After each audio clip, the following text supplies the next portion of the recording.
Hello and welcome back to the top 8 of live coverage here of the Apex Gaming Invitational Qualifier and RCQ, where we're giving away 2 slots not only to the Regional Championship in San Diego next year, but also to the Apex Gaming Invitational in February.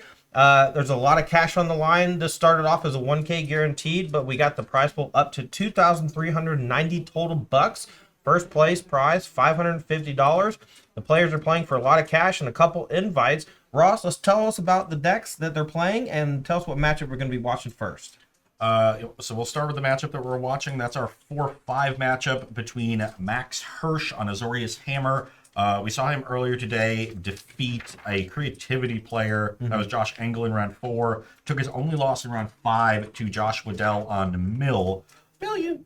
Yeah, and he's going to be playing against a player that we haven't seen up until now, but they're on a sweet deck. Yeah. That is Scotty Doolittle on Keruga Scapeshift. So Ross told me about this deck kind of like in passing about an hour ago, and I was just like, what? They're not playing Tybalt? But then he started telling me about the cards in the deck, and I was like, okay. And now I'm like the Jack Nicholson deal. Yeah. Like, Yeah, we've got Soul of Wind Grace. There's one Time Warp defined with Bring to Light. It's a Bring to Light Scapeshift deck. We got our Dryad of the Elysian Groves. Got some Search for Tomorrows to ramp. Can't place a Cur Tri-Belder, but Soul of Wind Grace is great. A good amount of interaction. Should be a really cool matchup. Our backup matches are going to be Ryan Hayes on Isn't Murktide against Deshaun Johnson on Mono White Hammer. Yeah, that'll be our primary backup because Deshaun Johnson's list looks clean and my man played out of control. So. Yeah, I think the Nettlecysts are really going to help against a deck that can interact quite a bit. But Ryan Hayes, 5 of the Swiss, one of the strongest players in the field, so that's going to be a tough out for anybody. Our other backup match is going to be Josh Waddell on Mill. That's her 2 seed, though not for lack of trying, because Josh Waddell double drew in after not losing a game. He's 5-0, 10-0 in this tournament. We watched him mulligan to 5 and easily win on turn 4. Like, what? Yeah. He's going to be playing against Zach Reese, who we just saw punch their ticket in this last round on Azorius Urza. Not really sure how that matchup goes, but I'm not really betting against Josh Waddell at this point either. Hasn't lost a game. Yeah, no kidding. I think Josh Waddell is just going to take down the whole thing. Let's be honest. Yeah. He had a chippy demeanor this morning. We had a nice little talk, and so far, not dropped a game. And then rounding out our bracket, the 1-8 matchup, Randy Webbing, who we also saw punch their ticket to the top 8 in the last round. This is the benefit of having the worst breakers. Had the worst breakers in the X1 bracket, got the win anyway. Now you get to be the 1 seed. You're on the play all the way through these single elimination rounds, playing against Nick Gannick on Merfolk. So we got Merfolk in the field. We got Keruga Scapeshift. We got Mill, and we got Azorius Urza. There's kind of 4, fringe decks in our top 8, and then 4 decks that we'd expect. 2 Hammer, a Murktide, and a Rhinos. Those are 3 of the 4 most popular decks in the field. So if you like the off-the-wall modern stuff, this is a great top 8 for you. Or you could be rooting for our villains, our Tier 1 decks. We'll see which one comes out on top. All right, well, the players are down in the feature match and ready to go. So let's head on over there and see if they have finished mulligans. It looks like they're waiting on us, so play ball! Now, importantly here, Hirsch is the 4 seed, so they get to be on the play for game 1. Yeah, that's good news for him. I mean, the Keruga deck by nature doesn't play a whole lot of 1 and 2 mana interaction. That's kind of like the downside of Keruga, right? It's very similar to the Cascade stuff. Yeah, not a ton of early interaction. You got 3 Fire Ice, 4 Leyline Binding, 3 Teferi Time Raveler. Yep. And that's really it. And so the Sigarda's Aid on turn 1 with Ornithopter signals a potential turn 2 kill. So we'll see if Doolittle has anything to interact. Maybe some pitch elementals hanging out in there. Search for Tomorrow is a heater. I don't know much about the Scotty Doolittle character, but someone in chat said classic Scotty Doolittles doing Scapeshift stuff or whatever. I like this guy. I'm a big Wargate fan, and I feel like Scotty probably played Wargate back in the day, just like me. We're like kindred spirits. Oh, I played some Wargate. I've played some Wargate in my time, Todd. All right. Urza Saga the land on 2. We got an attack. This is at least 1 hammer. Okay. Is there another hammer? Yeah. Nice search, Aurora. How about you die? Yeah. All right. 1 hammer. 10 damage. Eat it. And at this point, it's really just Leyline Binding that can get Doolittle out of this. Well, Ice can stall for a turn. Okay. And then Teferi can bounce the... Well, I guess you would bounce the Ornithopter. But Max has it looks like I My brain is so crispy right now, man. The 2/2 that equips everything for 0. I've said Pure Steel Paladin. Pure Steel Paladin. I've said his name 100 times today. We've also got an Urza Saga that's going to find another hammer. It can make a construct to equip the hammer to. Right. Found Shadow Spear, not the best in the world, but could just go Pure Steel Paladin, play the Shadow Spear, draw a card, and then move the hammer around wherever he wants. That would only be that is 3 artifacts, so could do that. I think this is just going to be a construct turn though. Now Search for Tomorrow is going to come off next turn, so we could ramp up to 4 and play some big sweeper or something. So the Pure Steel Paladin line does still beat Teferi, so I think Hirsch is going to be fine with either. Now the Search for Tomorrow is going to come off next turn, so Doolittle's going to have access to 4 mana with a land drop. Could potentially Teferi plus Leyline Binding. That would be very strong. Yeah, that's pretty sweet. Looks like we're just going to pass the turn. We're going to go for Saga Activation to get full value out of our cards in case the game goes long and gets grindy. Search for Tomorrow popping off. And Doolittle's going to go to draw 7. We're going to see if he can find a way out of this really explosive start from Max Hirsch. The turn 1 Cigar to Zade Ornithopter with turn 2 attacking for 10 damage. Just a Fire Ice away from death. Yeah, really strong opening from Hirsch here. And Doolittle's got to be wary with his lands now already at 5 after taking that first hit. This is a deck that likes to fetch Shock a lot.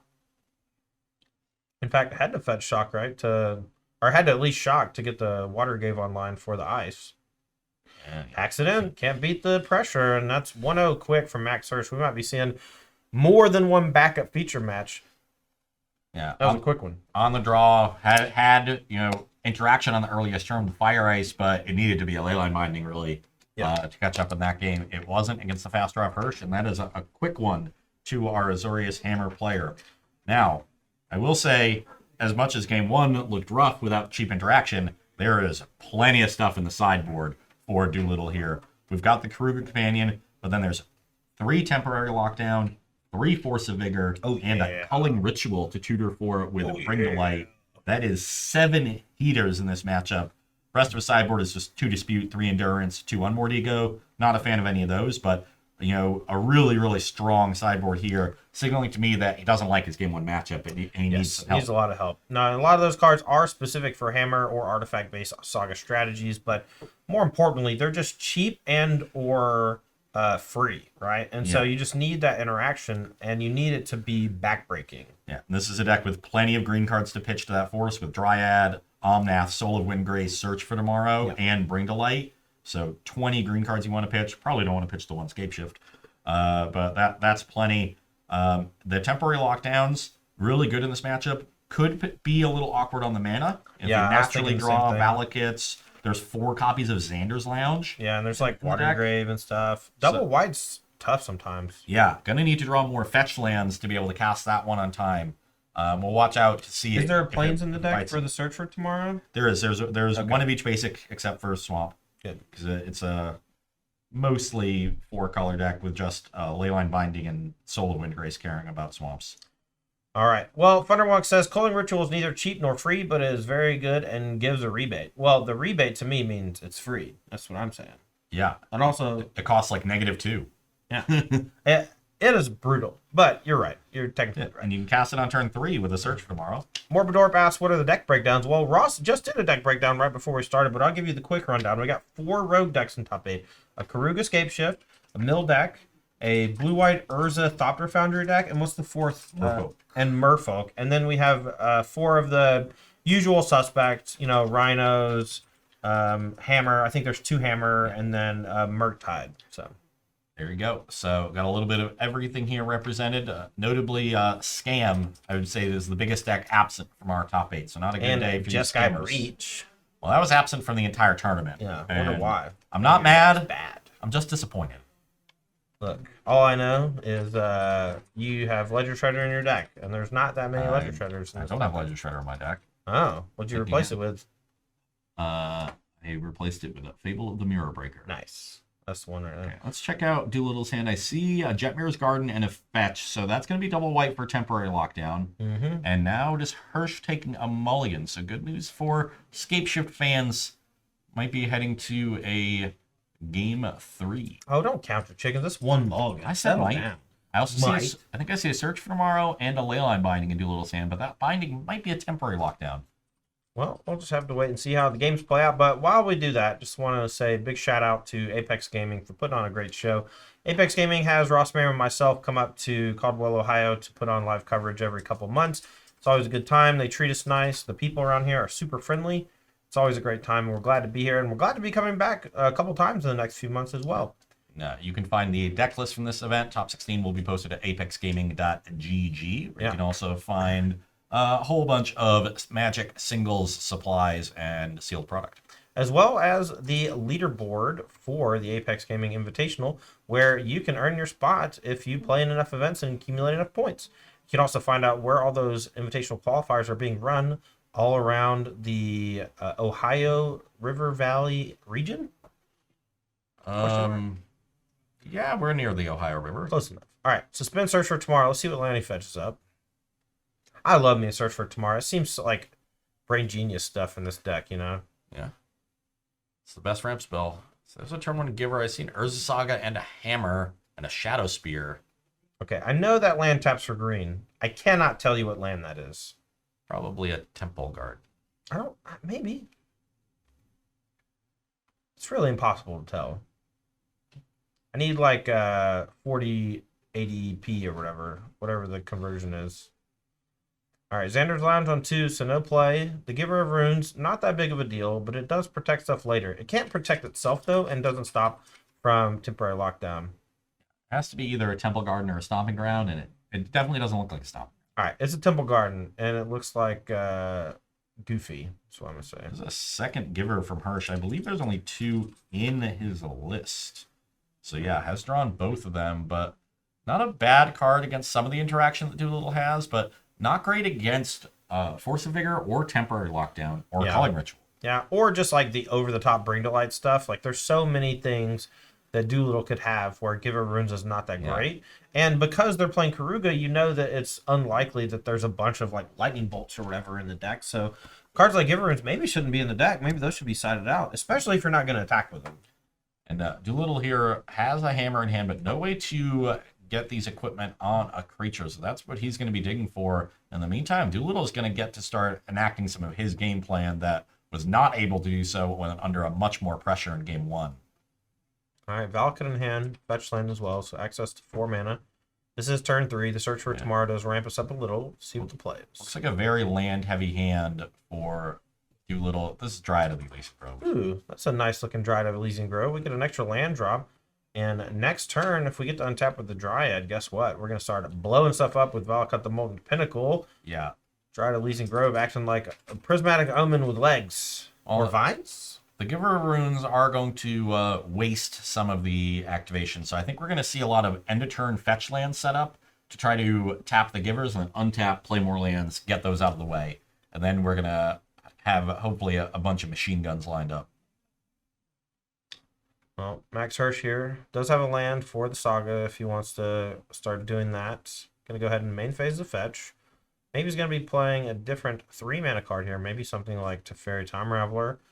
Or just spending 3 total mana in quick succession. Succession? Succession? Succession. Succession. What did I say? Secession is a whole different thing. Oh, I know all about secession. I'm from Alabama. They taught me all the wrong stuff. But I learned the right stuff. So the second Urza Saga looks like a silent clearing and a hammer in Hirsch's hand. So really on the plan of just making a bunch of constructs, but I do not think that plan is going to work very well against Valakut and Dryad. Yeah. All right, here's a fetch line. We're going to, normally need 7 lands to do the Scapeshift stuff, but with Dryad of Elysian Grove, the Valakut counts itself as a mountain. So now we activate, intending to give Pro Colorless. So now you can see a response, crack a fetch. And now it's machine gun time. We'll target the untapped Giver again in response to the tapped Giver that is targeting the untapped Giver. Then Hirsch will likely respond, tapping the Giver that's about to die to try to protect the other one. Doolittle can respond by cracking his other fetch and killing that one. But that will leave him with no more fetch lands in play. So unless he has another one as his second land drop, these constructs might grow out of bolt range because you're going to make 2 of them, search for another artifact with the Saga, and then have the Shadow Spear in play. They'll be 4/4. All right, here comes Fetch Resolving. Looks like we're going to get Tap Triland, Xander's Lounge, a key part of this deck, 4 copies in there. So we're going to respond, we're going to do that, and then we're going to respond again. And then we kill the other one. And then so 3 fetches ends up killing both of the givers. Ooh, is Doolittle just letting that happen? It's probably fine. He can just kill it on the upkeep well, anyway. Now you can use the other fetch to deal with the construct, I guess, because the giver's tapped. So maybe that's more important. Buys the Keruga. Not sure you wanted to play that other land. I might have saved that one. So important here. This is a 3/3. He could, or it's less than that. It's a 2/2. He could have killed the construct. With Yeah, the trigger on we the let side. the giver on tap. This is Doolittle's going to get punished for this. Slight misstep. Let's see. Comes back to bite him. Just another activation of Saga though for the most of the turn, but then we get to search with the Saga. Does Doolittle have any piece of interaction here, or is Max Hirsch good to go? Now, what do we find with this Saga? Because another hammer doesn't really do a whole lot. Yeah, maybe like Springleaf Drum. You don't really need the mana. You just drew another land. Could go get Ornithopter to have a flyer. I don't know. Could get Ginger Brute. The Ginger Man. Yeah, there's really not much here. Looks like he goes for the drum. Probably just wants artifacts that stick around to kind of insulate these constructs from the bolts. Yeah. Because we got another Saga, presumably going to be cast this turn for Hirsch. We can also then, with the drum, equip the Shadow Spear to the construct that can attack by tapping the newly made construct. Mm-hmm. So start gaining some life, which could be relevant against, Valakut and... Yeah. I think Hirsch verbally declaring, I'm tapping the one that is not summoning sick. Yeah. Regardless of which one I technically put on first, just making sure to communicate that. And so now that's a 4/4 construct pumped by Spear, so that should be a 5-point drain. So Doolittle probably dropping to 12, Hirsch up to 22. Well, Bring to Light or Scapeshift is lethal here. Let's see if he's got it. That's a calling ritual. Everything's getting blown up. And bang, bang. I'm going to get a bunch of mana. Let's put this one on the Keruga. screen. Calling For ritual. folks at home. All non-land permanents with a mana value 2 or less destroyed. You add a black or green for each permanent destroyed this way. Bang. So that's going to hit, what, 5 permanents? Yeah, and then Keruga gets to draw 2 cards. Yeah. Oh, yeah. I'll just Free play this Keruga. Keruga for free. Blow up your board and free Keruga. Oh, maybe Keruga says other. That's fine. Yeah, just draw 1. I think we could draw a Leyline Binding. All right, it's Yeah. impossible to tell. Probably have some lands, but no reason to just play the lands as bolts upstairs, really. Why Okay, not? do a little Get disgrace. the job done. Don't underestimate the ability to dome your opponent. So a 2-point attack and a bolt is going to bring Hirsch back down to 17. We draw an Inkmoth Nexus. A bit of mana flood going on for Hirsch here. He's drawing a lot of lands. And it looks like Doolittle is going to manual his way to a win here in game 2, though has plenty of draws that kind of end the game on the spot. Soul of Windgrace would be amazing. Yep. Return fetch lands from your graveyard. Second Valakut would be awesome. A lot of good draws. I mean, Scapeshift / Bring to Light is like the easy kill, Yeah. but there's just tons of good stuff. The problem is Max Hirsch, not only did he just get his whole board blown up, thanks to Seamus for the new sub, appreciate you. Not only did Max Hirsch get his whole board blown up, but he also just like never had Sigarda's Aid or Pure Steel Paladin in this game, and so the hammers just don't do anything. Yep. Yeah, mulligan to 6, kept a reasonable hand that needed to find equipment enabler and couldn't do it. I believe that is another Valakut. Ooh. The all non-matchers. 6 to your face with a fetch line active. Yeah, attack for 9. All right, make a construct. Construct. That's fine. Feel We free to want to block. crack that fetch, bolt the construct, send 3 upstairs. Or you could just have him take 4 and send 6 upstairs. Yep. However you want to do it. Go ahead. I think Hirsch is waiting to see another mountain. Yep. That is game 2 to Scotty Doolittle. So we are heading to a deciding game 3 here in our first quarterfinal match at the Apex Gaming Invitational Qualifier and RCQ between Scotty Doolittle on Keruga and Max Hirsch on Azorius Hammer.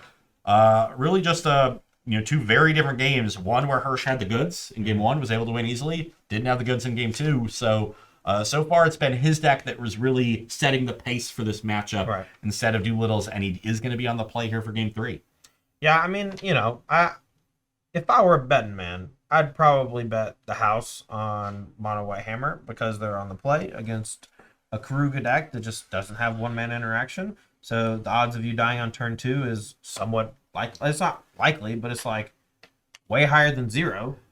But the Force of Vigors really help against those explosive draws. That's true. So that's the big card I'm looking for on the draw here. I take game it back. 3. I don't want to lose my house. Yeah. I said if I was a betting man. It's okay. You said you were going to bet it on Mono White Hammer, and this is Azorius Hammer. So it's Oh. not legally binding.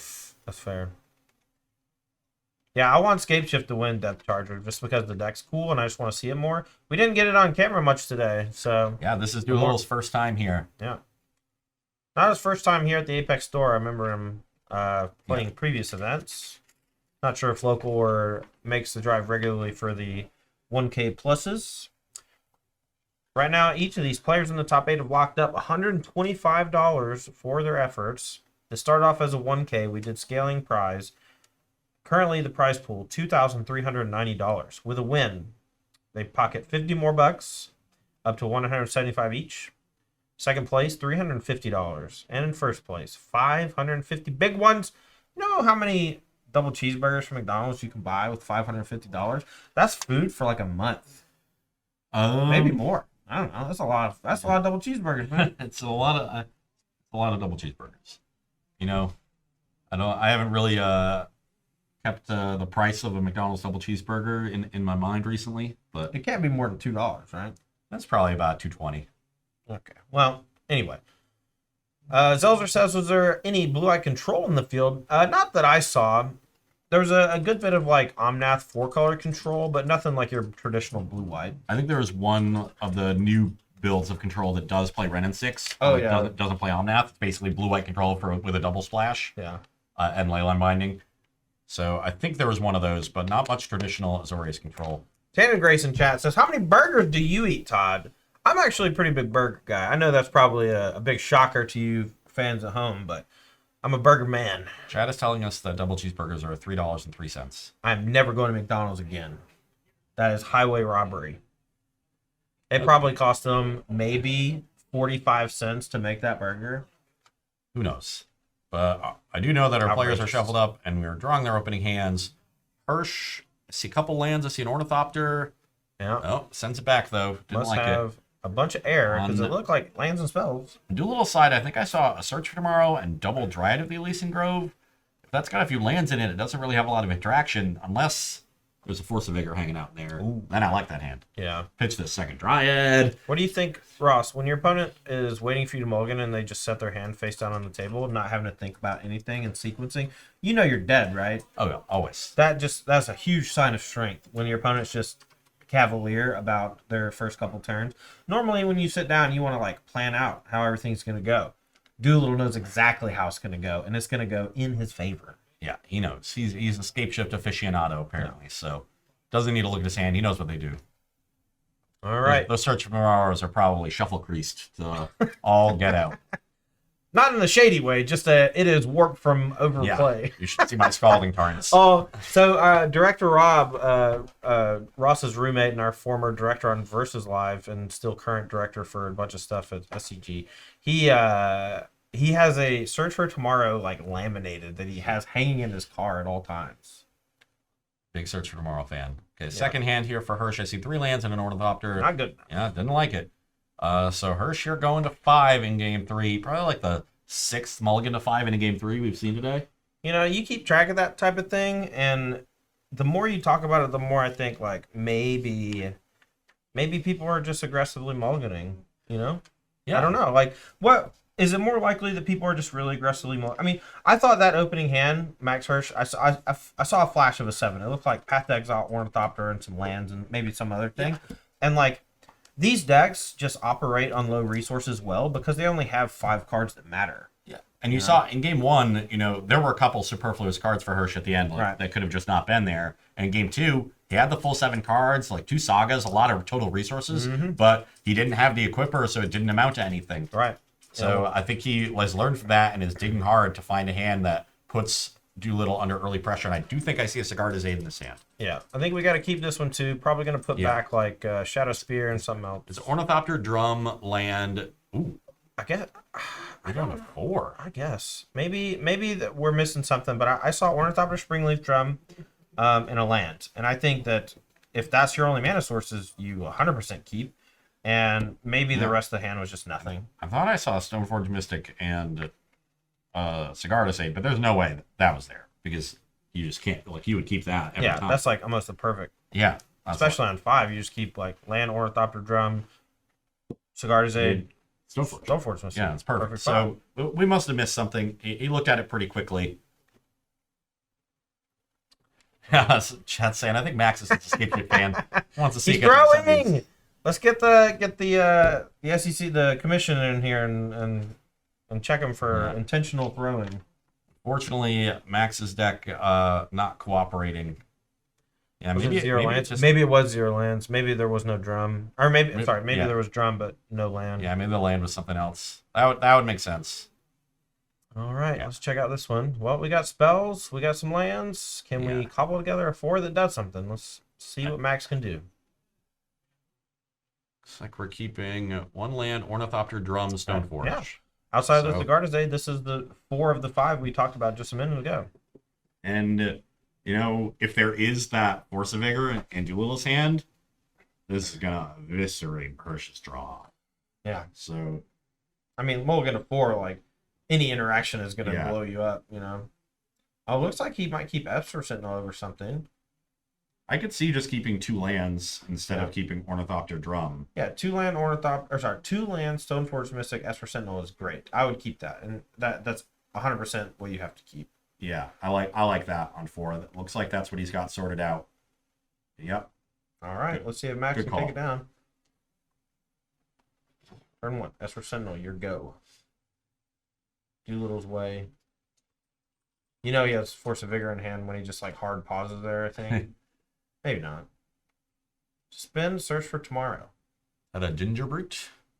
Looks like. So that'll be a threat for later, but I'm pretty sure we're going to go get a Nettle Cyst off of this Stoneforge Mystic. Although maybe we go gamble and go get Cauldra. Sentinel rocks in for 1. That's going to bring Doolittle to 17 after he shock turn 1 for the Temple Garden. Hirsch fetching. Yeah, I don't think there's any blue cards in his deck at this point. So Plains only. Which is weird, because Spell Pierce seems like it'd be pretty good in this matchup. Well, I don't think there's any in his deck. I think he's just flashing for chip and cyber cards like Dispute. Okay. We've seen a lot of different builds of Hammer today, from hard blue-white with Spell Pierce main, to soft blue-white with chip, to mono-white from Deshaun Johnson. And does go get the Calder complete there, but Scotty Doolittle has, I believe, 2 copies of Leyline Binding in hand, so well set up to answer the powerful equipment. Now he's going to let Max Hirsch spend his turn putting in the equipment, and he's going to blow it up with a Leyline Binding. But if Max Hirsch ends up having a way to kill the Leyline Binding, that Cauldron Complete's going to be pretty scary later. And the Esper Sentinel gets to draw a card this turn too. Immediately points to the Esper Sentinel. He knows what's what. Mm-hmm. So okay, you got my Calder complete, but the Stoneforge Mystic was a 2-for-1. The Sentinel is now a 2-for-1. So we're drawn out of our mulligan a little bit, and we've drawn a Hammer for turn. So he's got Hammer Gingerbread in hand. Yeah, I wouldn't mind just casting Gingerbread here and using your mana efficiently. If you draw Pierce to Paladin, you can go Paladin plus Hammer equip, maybe. Yeah. Sentinel connects, dropping Doolittle to 16. This is another fetch for a basic from Hirsch, so he's going to go to 18, and I think we'll see a Gingerbread. And if we can find a Pure Steel Paladin or a Cigar to Zabe, can equip the Hammer next turn, but Doolittle ready for that with yet another Leyline Binding. Yeah, but it's going to be interesting to see if he wants to pay for the tax, because the Esper Sentinel is just like digging on his mana in his first few turns. Kind of hard to interact while paying for it. Yeah, and this is I would envision paying the tax for this one, because the plan here is to play a Dryad. Yeah. And we still get to 3 mana. Then we play another land. We have Binding up. Right. Though if Hirsch can rip the Equipper this turn, that will force Doolittle's hand likely on the Binding. Maybe get Hirsch an extra card off the Sentinel, and then we could be back into it. You just draw another Hammer. So I've got 2 good draw steps, and Hirsch, I think, is in this game on a mulligan to 4, which is impressive. Yeah. So we paid for the Sentinel. It only triggers once per turn. We're going to still play our land for turn.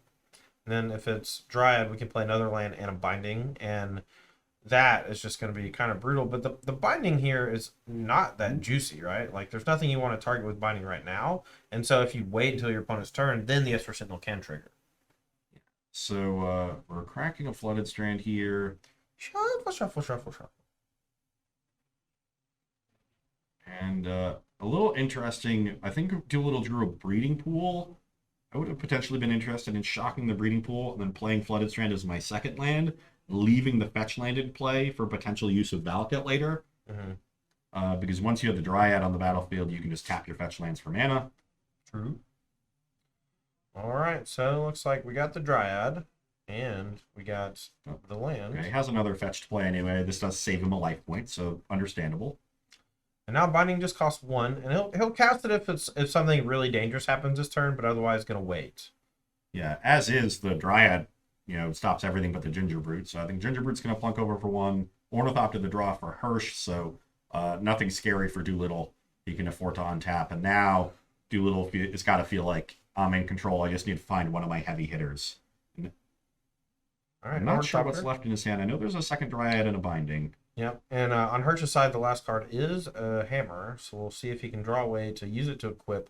We know that Doolittle does have the answer with the Leyline Binding, but we got to burn through the Binding somehow.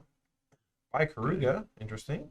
Yeah, just not much going on there. Has a tapped land. I believe that's a Stomping Ground from the newest unset, Infinity.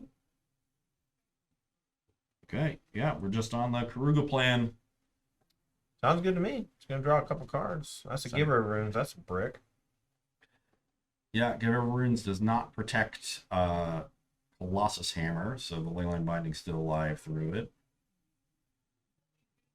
But I guess it can let one of our other 1/2s attack through Keruga and Dryad, since they're both green. All right, I feel like Doolittle's about to shatter Max Hirsch's whole reality with something. It feels like it's building and building. And he's just looking for one of the haymakers. He's playing Scapeshift, right? He has Bring to Light in his deck. We haven't seen a Bring to Light in 3 games so far. It's got to be coming soon. Well, Doolittle playing this game a little slow, going for the Dryad here instead of Keruga, so he can draw an extra card off the Keruga next turn. Under basically no pressure, so feels very safe in doing this. And then another Xander's Lounge, which was his draw for the turn. Okay. That's a good draw. Saga can do some stuff. Yeah, and it doesn't get popped by Binding either, so it's going to allow him to accrue a little value in that way. Now we can go pro-green with the Giver of Runes on the Esper Sentinel, and then give the Gingerbrute the special ability where it can't be blocked, get in for 2 points of damage, put Doolittle down to 11, but that's not that scary, and we can't even make constructs this turn. Yeah, it's going to be... Hirsch is going to need a lot of bricks off the top of Doolittle's deck to get back into this game, but... Opting not to do the extra damage, going to hold up the Giver of Runes to keep protecting things. I like that point. Yeah.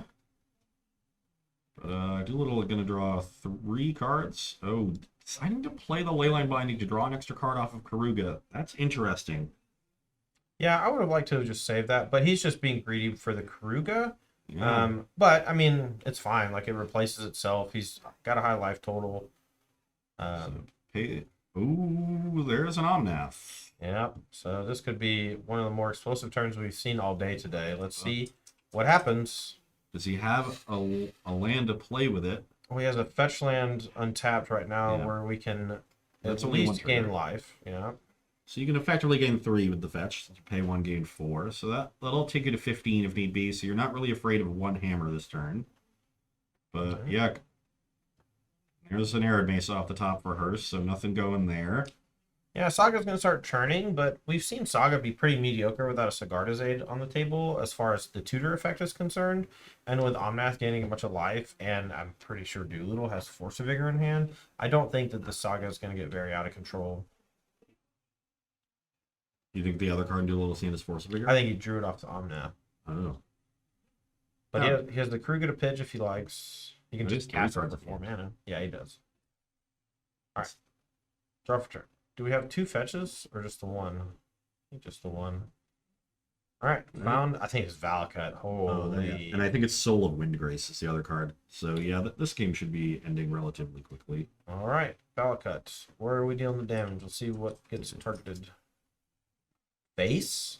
Sheesh. We're going for the kill, boys. Well, we've got 3 land drops to make with these Dryads, so 2 left, and presumably we can play Soul of Windgrace and Keruga. So Soul of Windgrace represents 6 more damage. We have 3 on board with the fetch.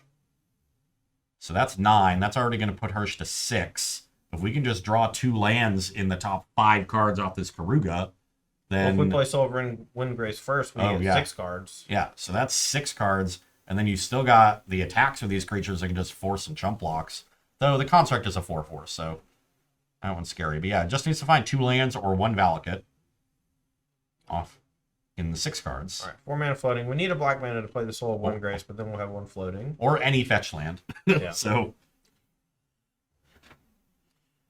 we've made 1 land drop for the turn. Each Dryad offers a second. The Valakut counts itself for the 3 damage. we'll go. Going for Keruga first. Keruga first is 1 fewer card, but then you can also draw Bring to Light. All right, we went for the Soul Windgrace. Yeah. Here it comes. Oh, the soul is also... We're also going to deal 4 with the Omnath. Oh, the Soul can just bounce lands, right? Doesn't it just like let you bounce lands? And There's 4 abilities on it. So you when it discard enters, lands with all of them. when it enters the battlefield, you put a land tapped, right? So that's 3 damage. You discard a land to gain 3 life, discard a land to draw a card, or discard a land to give it indestructible and tap it. Okay. So the fetch should have put Hirsch to 12, or maybe that was what put him to 15. Yeah, because he was at 18. 18, 15 from the Valakut, and now it should be No. 12 from the Misty, right? Well, 12 from the fetch before, from the Flooded Strand fetch to trigger the Omnath and get mana. Then we play Misty, that's the 3rd land. That gets him to 9, plus 4 from the Omnath. So it looks like we went to the Gingerbread there. Okay. So that's going to put him to 8 from the Omnath. Still not playing the Keruga yet, just playing very defensively. I'm pretty sure that last card's Force of Vigor, and we're just trying to make sure we have all bases covered. Yeah, just knows he has it next turn. Yeah. The only way you lose is like Sigarda's Aid plus Hammer, and if you just are able to kill Hammer, I don't think there's much else that the Hammer deck can do. Yeah, no, this is perfectly reasonable. Might as well just play conservative when you're up by so much. Like, if you pass a turn, you're definitely winning next turn, and how can you possibly lose? Yeah. So, perfectly fine line. So Max will get another, 20 seconds of camera time here. Maybe draw a, Sigarda's Aid to make him feel like he has some inclination of an out. Makes a construct on the end step. There's another Marsh Flats. Yeah, mull to 4, and we've drawn, 6 lands? Yeah, just time. This has been a pretty crazy game for a Mortal 4. Hirsch actually putting up a good fight, but again, 2nd game in a row. Never found a Sigarda's Aid. Never found a Pure Steel Paladin, and unfortunately, just those hammers just not doing much of anything. Doolittle had a bunch of answers at the ready. They're kind of just rotting in hand at all times, though, because Hirsch just never was able to get any traction. Yeah, I mean, I think Doolittle had a pretty solid draw. This game would have stood a reasonable chance against a lot of good draws from Hirsch, and he's just played very conservatively this game, knowing that he's ahead by miles. Mm-hmm. There's also no Ink Moth Nexus over there, so there's very little that can actually crunch through. It would take a lot of help. Yeah. All right, Shadow Spear is the fine off the Saga. It's going to grow those construct tokens we can equip to a construct and maybe attack to gain a little life. We'll see if Doolittle wants to do anything about it if he does have one of those powerful sideboard cards of Force of Vigor.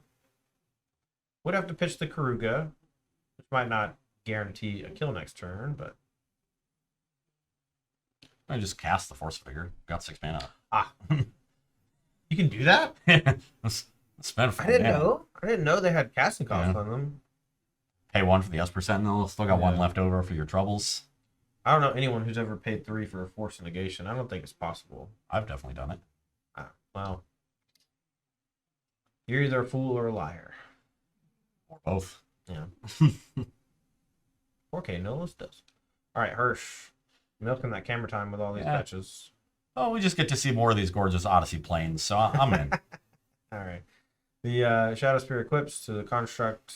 So, what do we got? 5 artifacts, so that's a 6/6 lifelinker with a Tramplay. Yeah, it just takes it. Doesn't even want to burn the interaction on it. Just not dead, Yeah. so might as well. Just No take care. it. Yep. Okie dokie. Let's draw 18 cards, play 16 lands, deal you 1,000 damage, and attack for 80. And also Silver Windgrace was there. Okay, draw 6. Yeah, is that good? 1, 2, 3, 4, Yeah, 5. this card wasn't even in my deck, but Okay. 1 land. Oh, lockdown. oh, Just all of them. okay. Your side of the board, gone. Exile all your permanents. See ya. Gonna pay the 1?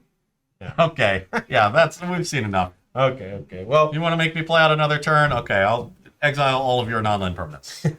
Well, it was it felt closer than it actually was, right? Like the life total got a little precarious there, but I feel like the Scapeshift player just had most of the answers at the right time, even if they weren't forced to cast them, they were just sitting on them the whole time. Yeah, Doolittle's deck just not cooperating in those last 2 games.